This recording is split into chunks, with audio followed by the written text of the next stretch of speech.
Let us look at some operations on NumPy arrays now. So let's look at them from an example standpoint so that it becomes easier for us. Imagine if I've created a NumPy array like this. It's a one-dimensional array with 4 elements, 1, 2, 3, 4. And if I say, and this NumPy array is stored in a variable called a. Now if I say a plus 1 here, if I say a plus 1, here 1 is a scalar, right? It's not a vector or it's not an array, right? So if when I'm adding a scalar, what happens is this 1 gets added to every element here. So 1 plus 1 becomes 2, 1 plus 2 becomes 3, 1 plus 3 becomes 4, 1 plus 4 becomes 5. So when you do a scalar addition to a matrix, so if you say 1, 2, 3, 4, which is actually an array, to this if you add 1, right? This is an array. To an array like this, if you add 1, this 1 is added to every element of the array, and what you get is this, right? So this is called a scalar addition. Similarly, if you have this array A, and if this operator is nothing but the exponent operator, right? This operator is nothing but the exponent operator. So when I do A star star 2, what happens is it takes each of the elements of A and computes the square of the element, because exponent 2 is nothing but square, right? So 1 square is 1, 2 square is 4, 3 square is 9, 4 square is 16. So this is also a element wise operation. If you notice, all these operations are element wise because they operate on each element individually. Now similarly, let's take a slightly different operation between arrays now. So what is our A? Our A was 1 to an array which is like this. It's not a list, it's an array, right? This is a NumPy array, not a list. Okay, now I'm saying B is np.ones 4 plus 1. So what happens to B I'm saying is np.ones 4, which means it creates an array of length 4. Now I'm adding 1 to it, which means all of these values become 2, right? All of these values now become 2. Now I'm saying A minus B. So what happens when I do A minus B? What happens is 1 minus 2 is minus 1. 2 minus 2 is 0. So what it's doing is it's doing element wise subtraction, because both A and B are arrays right now, and hence it's doing an element wise subtraction. 3 minus 2 is 1, 4 minus 2 is 2. Now if I do A star B, remember here A and B are both arrays. When I do A star B, what happens is it does component wise multiplication. This is called element wise multiplication. So it multiplies 1 with 2 to give you 2, 2 with 2 to give you 4, 3 with 2 to give you 6, and 4 with 2 to give you 8, right? So this is basically addition and multiplication of arrays. This is basically addition and multiplication of arrays of same size, right? Now let's look at a slightly different variation. There is something called, so when I say np.diagonal 1, 2, 3, 4, what do I get? I get basically a diagonal matrix which is 1, 2, 3, 4, 0, 0, 0, 0, 0, 0, 0, 0, 0. Right? This is what I get. I get a matrix like this, a 4 cross 4 matrix, which has 4 rows and 4 columns. I get a matrix like this, right? Where the diagonal elements are 1, 2, 3, 4. Let's assume this matrix is C. Now, if I do C star C, what happens? It multiplies this matrix with itself. It multiplies this matrix with itself.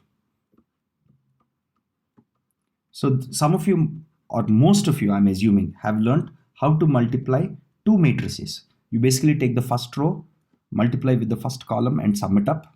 Similarly, you take the first row, second column and multiply it up, so on and so forth. And when you multiply these two, what you get is a matrix like this. You can actually try it manually and see it. The final matrix that you get here is 1, 0, 0, 4, 0, 0, 0, 0, 9, 0, and 0, 0, 0, 16. This is what you get if you do C multiplied by C. And this is simple matrix multiplication. This is simple matrix multiplication that most of us would have learned in a 10th grade or in a 11th grade, typically, right? So very simple matrix multiplication. Now I can do the same matrix multiplication using two ways. One is C multiplied by C, or I can say C dot C. Because typically in mathematics, in linear algebra or matrix algebra, we actually use the dot notation to multiply two matrices, right? Or two vectors in some cases. So C dot C can also be used. The result is exactly the same. Okay. So this is matrix multiplication. Now let's look at comparisons. Now imagine if I have two NumPy arrays. My first numpy array is 1, 2, 3, 4. My second numpy array is 5, 2, 2, 4. Now, if I say A double equals to 2, I'm trying to compare A and B. What it returns to me is now an array of length 4 where it does element-wise comparison. Is 1 equals to 5? No, and hence it is false here. 2 equals to 2? True. 3 equals to 2? False. 4 equals to 4? True. So it is doing an element-wise comparison when I do double equal to. Similarly, I can use other operators like greater than, A greater than B. What it gives me is 1 greater than 5? False. 2 greater than 2? False, because it's equal to. 3 greater than 2? Yes, it is true. 4 greater than 2? False. Right? So this is how you can do it. So there is another thing called element-wise array comparisons. Right? Now let's look at it. So now I have 3 arrays here. Right? What I'm doing here is if you do np.array equal A and B. Now what it does, so this function is different. We are not using the double equal to sign here. We are saying array equals. Now, is A and B equal? No, they are not, right? Because these two elements are different and these two elements are different. So it will return false. What about np.array equal A and C? So A and C element wise, they are the same, right? They are exactly the same element wise. So it will return true. So if you want to compare whether all elements of two arrays are equal or not, the best way is to use array equal. Okay. Now let's go and look at some simple logical operators. Again, very, very straightforward.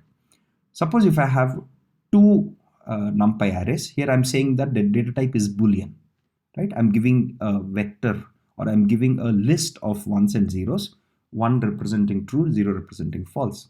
Now I can do basic logical operations like logical or logical and using these commands in NP or using these functions in NP, right? Very, very simple, nothing very fancy here. Okay, having said that, now let's go and look at some slightly more interesting mathematical functions. Now here I'm saying A equals to np.arrange 5, which means I get an array which looks like this. I can say np.sin A. Then what it will do is compute sine theta, the trigonometric function sine theta, right? It will the trigonometric sine to each of these values and returns me an array. Similarly, I can compute log, right? But remember, log of 0 is not defined and hence it returns minus infinity, right? Log of 1 is 0, log of 2, log of 3, log of 4, right? So you can apply functions like sine, log, or exponent. Exponent basically means e power x. Okay, e is a special mathematical symbol which is called the base of natural logarithm. If you don't know that, it's okay. We'll anyway encounter e a lot of times in probability statistics and in machine learning in general. So we'll relearn this concept. So it's basically doing e power x for each of the values. And e power 1 is 2.718. Okay, so you can apply mathematical functions like sine, log, exponent because they all are available in NumPy automatically for you. And it does element-wise operations here. Okay, now let's look at what happens if you're trying to. So this is a very fun thing. Imagine if I have a NumPy array of 0, 1, 2, 3, right? Because I'm saying np.arrange 4. To this, if I try to add another NumPy array like this, okay, it makes no sense, right? Can you add these two? Can you add these two arrays? You can't because they're not of the same size. Because you could add this. What about the rest of these two? There is nothing to add them with. So when you try to do this, it says operands could not broadcast together with shapes. So one of them has a shape of 4, the other has a shape of 2. And hence I'm not able to add them. So it gives you something called a value error when there is a shape mismatch between them, right? So now let's look at some very basic commands that you can do. So we learned about reduce functions, right? Reduce functions take a list or an iterable data structure and it returns some value of it. So here also we have some reductions. For example, let's look at some of these very simple reductions. Suppose if I have a NumPy array and if I say np.sum, it sums up all of these elements and returns us the sum. Similarly, if I have a matrix here I have a matrix which is 1, 1 and 2, 2. Now I can say this matrix is called X. Now I can say x.sum axis equals to 0. When I say axis equals to 0, what it does is it does column wise sum.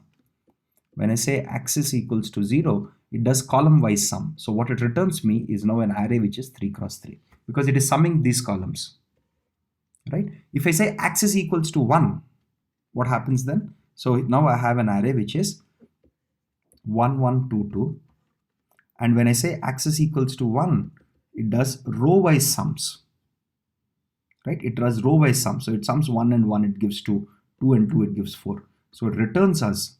So when I do an axis-wise sum, x dot sum axis equals to 1, axis equals to 1 means it's a row-wise sum. Axis equals to 0 means it's a column-wise sum, right? So now here I get 3, 3, while for column-wise sum, I get 3, 3, right?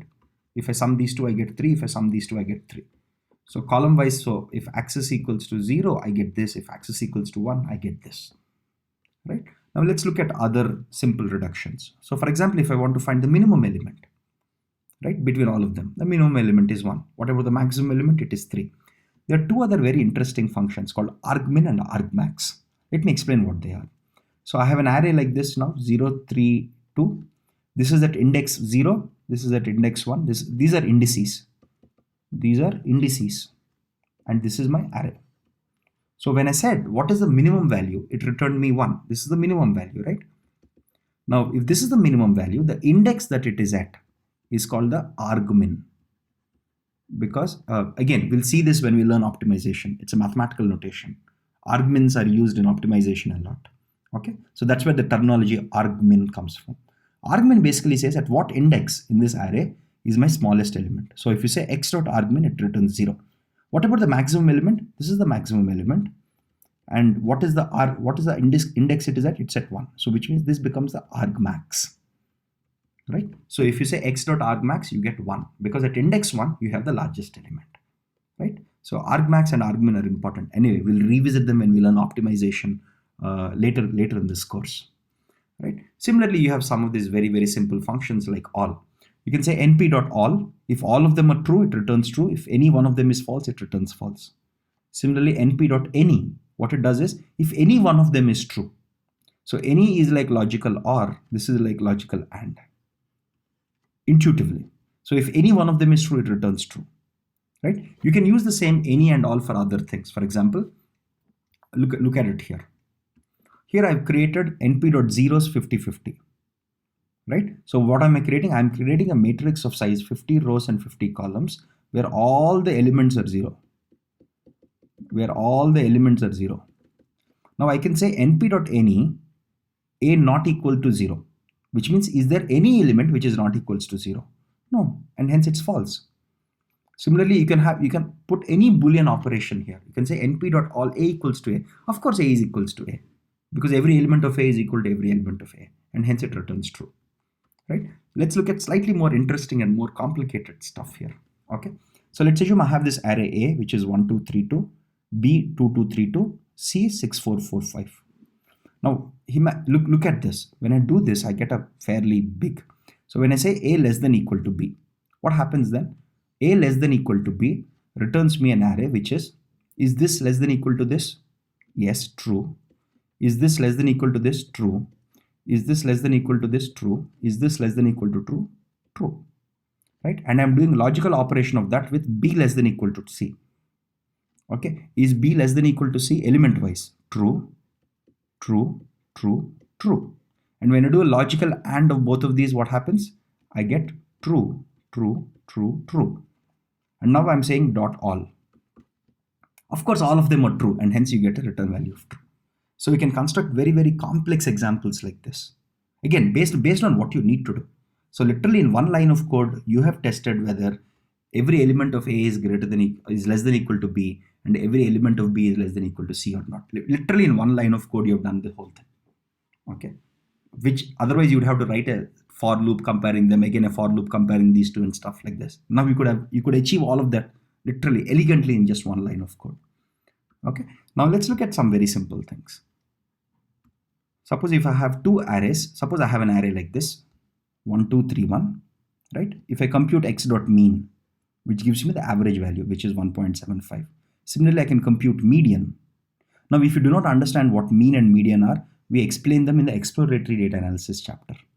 Okay, so don't worry what you do if you don't. They're basically mathematical operations. Similarly, y is now an array. Y has 1, 2, 3, and 5, 6, 1. This is my y, right? Now, if I say compute the median of y, right, and axis equals to -1. So when I say axis equals to -1, it means the last axis. Now I have two axes here, right? My axis 0 means columns.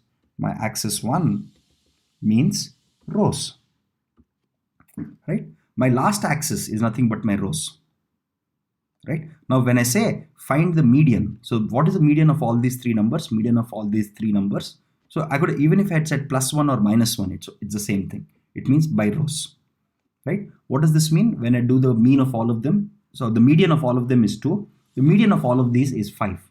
Median is the central value. So you can compute median on matrices using the access command. Similarly, there is something called a standard deviation. Those of you who do not know what is standard deviation, please check out our videos in the exploratory data analysis chapter where you will understand them. And again, it's a mathematical operation. It's a statistical operation, to be precise. Okay. So these are NumPy helps you do all of these things. Now let's go and look at some data. So here I have a very simple data. Here in the same folder, I have a file called populations.txt. Okay. So this population.txt has 4 columns of data. My first column is the year. My second column is the population of hares or rabbits. Hare is nothing but another word for rabbit, right? Lynx is a type of wild cat, right? And carrot, the population of carrots, the number of carrots that are available. Let's assume in a given forest, these are the numbers for every year. These are the numbers of rabbits, numbers of wild cats, number of carrots. Remember, your rabbits or hares eat your carrots, and your lynx, which are your wild cats, eat your hares or rabbits. Okay, so whenever you see this number like 77.4 E3, what it means is it is 77.4 into 10 power 3. What is 10 power 3? 1000, right? Into 1000. So this is called the scientific notation of storing numbers. So this is 77,400, right? So whenever any number is written E3 or E4, what E3 means is it represents multiplied by 10 power 3. That's what it represents. Okay, very simple. Now I have this table, I have this file. Now let me see how I can load this file and do some simple operations. Okay, now in NumPy it's very simple. I just have to say np.loadText populations.txt. This whole file is loaded now. Now if I try to print the data, it is actually stored in a NumPy array for me, right? So each row becomes a row in my table because it's in my array literally, right? Now what I can do here is, so the transpose operation is an interesting operation. If you have a matrix like this, let me show you the transpose operation. If you have a matrix like this, 1, 2, 3, 4, 5, 6. Let's assume this is a matrix A. Now when I say A transpose, this is how it's written mathematically. In the program, it's written A.T. What it does is, it takes the rows and converts them into columns. So I took the first row and I converted it into a column. I took the first row, I converted it into a column. Similarly, I'll take the second row, I'll convert it into a column. Okay, so A transpose is basically taking the rows and converting them into columns. Now remember, look at it. This is basically 2 rows and 3 columns. So this will become 3 rows and 2 columns. That's what transpose means, right? So now I can create 4 variables called year, hares, lynx, and carrots as d.transpose, right? Now if I say print year, I get an array of all the years. Okay, now let's try to operate on this data, do some basic operations. Because my first column, remember my first column of data is year, let me just write it, year, hares, right? My lynx, I believe this is the spelling, right? Okay, and carrots, right? Now what I'm doing here in this function, what I'm doing here is I'm saying data, take all the rows. That's what I mean here. Take all the rows, but take from, so this is column 0, column 1, column 2, column 3, right? This is what my table looks like. So it's saying take all the rows, but take from first column onwards up to the last column. So it's basically taking this subset of my matrix. It's discarding the year. So what I have in my populations variable is the actual populations of all these three species of plants or animals. Okay, this is for carrots, this is for lynx, and this is for hares. Now if I want to do some simple computations on it, suppose if I want to find the standard deviation of these populations, I can say populations.standard deviation axis equals to 0. When I say axis equals to 0, what happens? It computes by column, not by row. By column basically means this column represents hares, this column represents lynx, and this column represents carrots, right? So, and hence that's how you get it. Now, if I want to find, so let's ask a question: which species has the highest population each year, right? Then what do I want to do? Every year, these are the three populations, right? So this is for year 1900. These are the three populations. Year 1901, so on and so forth. So if I do, and this is index 0, index 1, index 2. Now I want to find out which of these three organisms or plants or animals have the highest population in a given year. What can I do? I can simply say argmax, np.argmax populations axis equals to 1. So what happens as soon as I say axis equals to 1, it's going to operate row wise. So it's going to take this row and say, and we are saying argmax, right? So it says which of these three is the largest value. So here this is the largest value, right? This is the largest value and the index of that is 2, so it will return 2. So what I get finally is basically an array like this. See, this is the question: which species has the highest population each year? Now I've just used my axis equals to 1 and argmax. These are all stuff that we learned and now we are applying it to data, right? Very, very simple example to answer a real world question. This is a fairly genuine question, right? In Numpy, there is a very, very important and interesting concept called broadcasting. Let me explain you what broadcasting means. Okay. Suppose I have an array like this: 0, 0, 0, 10, 10, 10, 20, 20, 20, 30, 30, 30. Now, when I add this array, so this is a matrix, right? This is a matrix. This is it has 4 rows and 3 columns, right? 4 cross 3. To this, if I add one more array, right, which is again 4 rows and 3 columns, what do I get? This is equivalent to adding these two is equivalent to the same thing. It's equivalent to adding these two, right? It's exactly this. I've just copied it. What is the final value that you get? The final value you get is this. See, because what it does an element-wise addition, right? It does an element-wise addition. So if you add these two, it is same as this is same as this. This is exactly same as this. Okay. So adding these two is same as these two. Exactly. Just copy paste. But overall, it's equivalent to, because I'm doing element-wise sum, right? So you take this 20 plus 1. So this value should be 21. So it's element-wise addition. Now comes the fun part. This is the obvious trivial part. Now comes the fun part. Okay. Imagine if I have a Numpy array like this. Now I can add this to another Numpy array, which is just 0, 1, 2. Broadcasting, basically what it does is, now it tries to adjust the second array.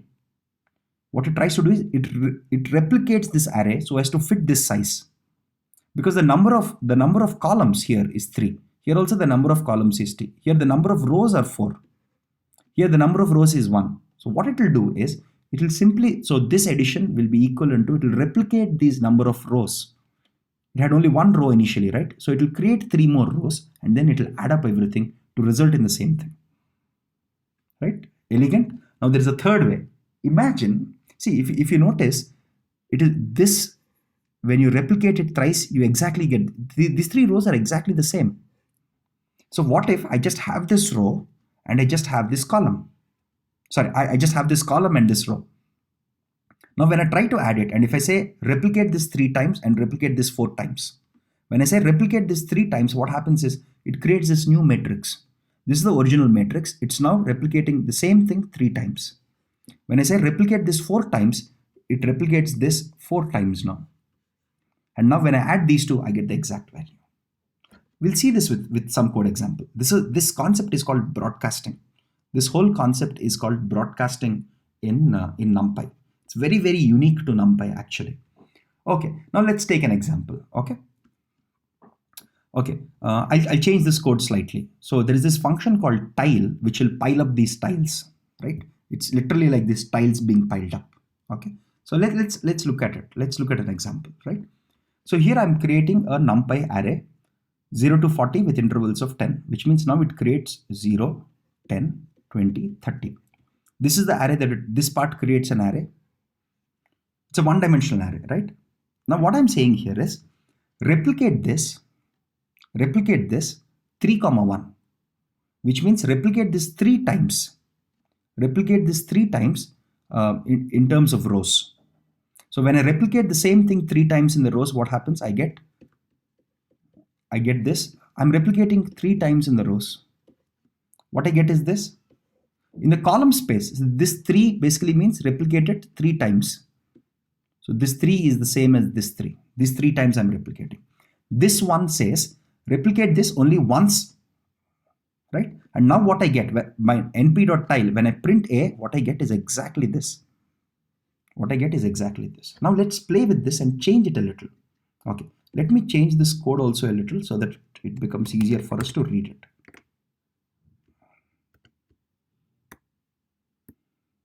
Okay, let me just, so that I'm trying to make this more readable for us.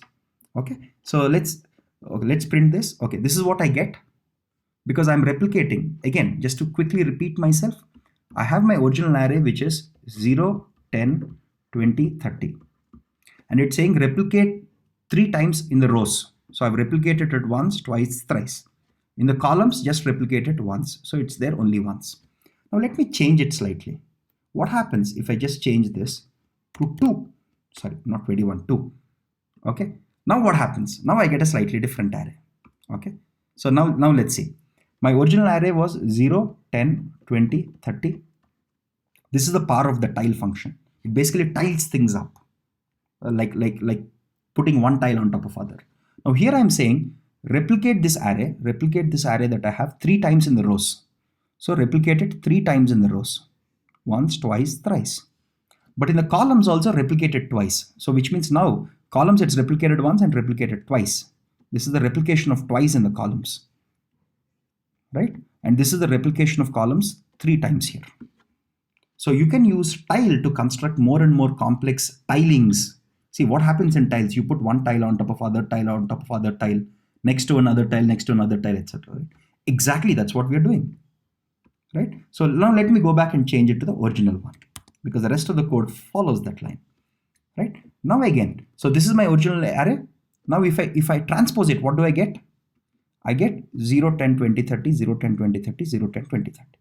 If you notice, this is exactly what we have here. 0, 10, 20, 30, 0, 10, 20, 30, 0, 10, 20, 30. And I've created this using, so and I'm saying A equals to A transpose. So this becomes my new A. Right? This becomes my A matrix. Now, if I say, let's create a new array, which is B. My A is exactly the one that we saw earlier. My B is 0, 1, 2. If you notice, what is my B? My B is exactly this. My B is exactly this. This is my A and this is my B. That's what I'm defining it. I'll keep coming back to this diagram. Okay. Now, if I say A plus B, what happens? Now, remember, when I say A plus B, what's happening here is A is already of size 3 columns, right? I have column 1, column 2, column 3, row 1, row 2, row 3, row 4, right? And this is column 1, column 2, column 3. When I try to add these two, right? Because this matrix is of a much larger size and the columns at least are matching. The columns here, there are 3 columns here, there are 3 columns here. What it internally does is it replicates this 3 times like this. It replicates this, 4 times because I have 4 rows. And it adds them up and this is the result I get, right? So let's see the result that we get when you do that. All I'm doing here is I'm taking my A, my B is this, I'm saying A plus B and I get what you expect, which is exactly this result, right? Now let's do something much more fun. Now so we have seen this case, right? So there are 3 cases here. This case is the obvious case. It's basically element-wise addition. We have seen this case. Now let's look at this case. So I'll create this as A and I'll create this as B, and now I'll try to add and show you that broadcasting, this concept is called broadcasting in Numpy. I'll show you that broadcasting works as we expect. There is a small catch here. Let me explain you that. Okay, so I'm saying A is a Numpy array, which is 0, 10, 20, 30, right? Now, it's of size 4. Now, there is this new function which says np.newAxis. Now, remember, this is a one-dimensional array. Okay, I need to convert this. I need to add a new axis here. I need to convert this to a 2D array, right? So when I say A equals to A, all the rows, and np.newAxis, and when I create this, what it creates now is actually, see, earlier it is a one-dimensional array. Now it gets converted to a 2-dimensional array, right? With 4 rows and only 1 column. Because that's what my data is, right? Now if I try to print A, my A looks like this. My A from becoming a one-dimensional array. So when I do this, A is one-dimensional array. But as soon as I do this, my A becomes a two-dimensional array. My A becomes a two-dimensional array where I have only 4 elements, but in 4 rows and 1 column. Now, since I've changed this to an array, to a 2D array, since I've changed this to a 2D array, I can do A plus B. And it will give you the result that we expect. So what we've done here is, here we have a 1D array. We converted this 1D array to a 2D array. And then to this 2D array, we added this. Then everything works out.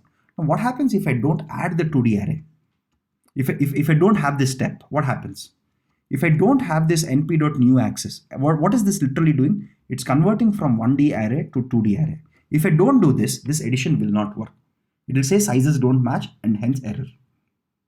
Okay, so whenever you want to do this third type of trick, whenever you want to do this third type of broadcasting, you have to convert this 1D array to 2D array, take the 2D array now, add it to this, and then your whole broadcasting works as you expect.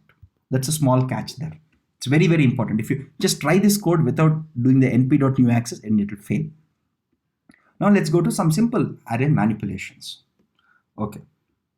So there is an operation called flattening, a very important operator actually. We use it extensively in data science. So here I'm creating an array which is 1, 2, 3, 4, 5, 6. It's a 2D array, of course, right? When I say a.ravel, R-A-V-E-L, what it does is it converts this array into this two-dimensional array into a one-dimensional array, such that it first reads the first row, 1, 2, 3, puts them here. Next it reads the second row and puts them here as one contiguous array. This is called flattening, because you're taking a big square and you're flattening it into a line, right? That's why it's called flattening. This operation is called flattening, right? Very, very simple operator, nothing very fancy, right? Similarly, we looked at transpose. So we know how transpose works. And if you do Ravel after transpose, you get a different matrix, obviously, right? So we understood transpose earlier itself. So no worries there. Now let's look at it. If you want to reshape a matrix, this is fun. What is our matrix? 1, 2, 3, 4, 5, 6, right? 1, 2, 3, 4, 5, 6. This is our matrix. And it has 2 rows and 3 columns. I'm printing the shape and I'm printing the matrix itself. Now, if I say b equals to a.ravel, what happens now? My b is 1, 2, 3, 4, 5, 6. Now I can again do b.reshape 2 cross 3. Then I will get my original A matrix here. So Ravel is a function to flatten, and reshape is another useful function, which if you give it a flattened value, it will reshape it into other values. As long as, remember, here in a 2 cross 3 matrix, I need 6 values. And if there are 6 values here, it will work. Otherwise, it will give you an error. Okay, very, very simple. So reshape is also a very, very useful function. Now comes the fun part. Now remember what I've done. B is now nothing but a raveled or flattened form of A, right? And B is been reshaped slightly. Now if I say B0, 0 equal to 100. Okay, so what am I doing? I'm changing my this value to 100. If I print A now, my A's value also is changing, because what Numpy does internally is Numpy is storing the whole matrix internally for both A and B the same. Internally, it's storing in the same memory location. So whenever you change the memory location, it is not copying. It is not copying the values of A into B. Sometimes it does. That's what you have to be slightly aware of. But in this case, what's happening here is because Numpy wants to optimize memory storage, because the data inside is still the same, right? So whether you're flattening it or whether you're reshaping it, Numpy stores that data internally in some format. Okay, so it doesn't care. So when you change your B value, your A's value, so I'm printing A and my A value also has changed, because both A and B are pointing to the same location in memory. But beware, reshape may also return a copy sometimes. Like for example, in this case, right? You have a Numpy array of zeros of 3 cross 2, and now you're transposing it, reshaping it and things like that. When you change B, your A hasn't changed. So sometimes you have to be very, very careful here. This is one type of mistake that happens a lot when you're reshaping values. Okay, now let's look at so we saw how to use new axes, right? To add a new axis to your data. So now let's look at it. Okay, here I have Z is my Numpy array, which is 1, 2, 3, which is a one-dimensional array. If I want to convert this into a two-dimensional array, all I have to do is this. We saw this new axis example, right? A while earlier when we were doing broadcasting examples, right? Similarly, now comes Now comes the fun part. Okay. Suppose if I want to arrange, suppose I want to construct this matrix. Again, this is of, it has a shape of 4 cross 3 cross 2. It's not a two-dimensional matrix. It's a three-dimensional matrix. It's a three-dimensional matrix with 4 cross 3 cross 2, which means it has 4 matrices of sizes 3 cross 2. It has 4 matrices. Okay. And each matrix is of size 3 rows and 2 columns. That's how we can think of three-dimensional matrices. Okay, tensors, as I told you earlier. Now I can arrange all these values. So now I'm saying np.arrange. How many values do I need to fill a 4 cross 3 cross 2 matrix? I need 4 into 3 into 2. So that's about 24 values I need. So I'm saying np.arrange 24. So it's going to arrange all of them into one array like this. 0, 1, 2, 3, 23. And now I'm saying reshape them into this. So now it's reshaped them, and when it typed the shape value, it says it has 4 matrices of 3 rows and 2 columns each. This is how it exactly looks. Plotting a three-dimensional matrix on paper is hard, right? But I can go and change a specific value. For example, here I'm saying that I want to change for the 0th matrix, for the second row and the first column, what is the value? That's what I'm trying to answer. Or I can allocate a value here. So let's try to find out, right? Now here we have 4 matrices. So what is the size? 4 cross 3 cross 2. We have matrix 0, we have matrix 1, we have matrix 2, we have matrix 3. And each of these matrices has 3 rows. Row 0, row 1, row 2, and column 0 and column 1. So when I say A021, it goes to the 0th matrix, second row, and first column. The value is 5. So that's what it printed. This is how you understand indexing in high dimensional arrays or in multidimensional arrays. Okay, so again, not very hard, but you have to be slightly careful. Now let's look at it like this. Okay. Now if I say np.arrange 4, what do I get? I get 0, 1, 2, 3, right? Now if I say a.resize, right? When I say a.resize, what happens is it resizes it to 8 elements, but it concatenates the rest of the elements with zeros. Now here is a type of bug that often occurs when we're using resize arrange, because we do this a lot of times in machine learning and data science. Now if I say b equals to a, and if I try to resize a now, it will not let you do it. Okay, so the error in this case would be this is all right, because you're trying to resize it to a larger element, so it just adds zeros there. That's perfectly all right. But if you have referenced, or if you have another variable pointing to the same thing, so in A you have these values, right? 0, 1, 2, 3, all zeros. Now if I try to have B also assigned to it, and if I try to resize it now, it says cannot resize an array that references or is referenced by another array. Okay, that's a value error. So you have to be careful if there are 2 variables or if there are 2 names which are pointing to the same location, resizing it will create errors. So we learned about try-catch, so we need to catch those errors. Now let's look at some simple sorting stuff. Very, very important, because we sort data a lot actually in data science. So here I have my matrix 5, 4, 6, 2, 3, 2. Okay, that's what I created here.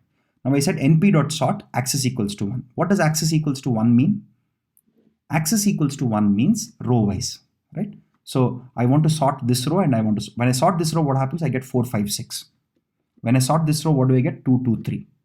Okay, that's what is the result. Okay, or if I want to sort it, so here I'm sorting it and returning it to a new variable, right? If I want to sort A itself, I can just say a.sort instead of np.sort here. Okay, what this does is it modifies A itself. Now after doing a.sort, if I say A, it will sort A and it will store the sorted value back in A itself. Okay, now there is something called fancy indexing, which is actually very, very interesting idea. Again, used extensively in data science. So imagine if I have an array like this, 4, 3, 2, 1, right? This is my array. And now I'm saying np.argsort. I'm not saying sort. So argsort, what it does is, so these are my initial indices, 0, 1, 2, 3. Now first it sorts this internally. Okay, when it sorts this, what do I get? 1, 2, 3, 4. Okay, this is the sorted. But when I sorted it, what happened? The indices changed. So what happened? The second index came here. I'm just copying this index here. What is the index of 2? 3. So the 3 value came here. What is the index of 3? 1, right? What is the index of 4? 0. So when I say np.argsort, what I get is basically the positions of the indices after sorting, right? And now if I say aj, because j is now my argsort, my resultant value of argsort. So now it will get my first a2 value. What is a2 value now? A2 value is 1. Next it gets a3 because this is j, right? Because this is j.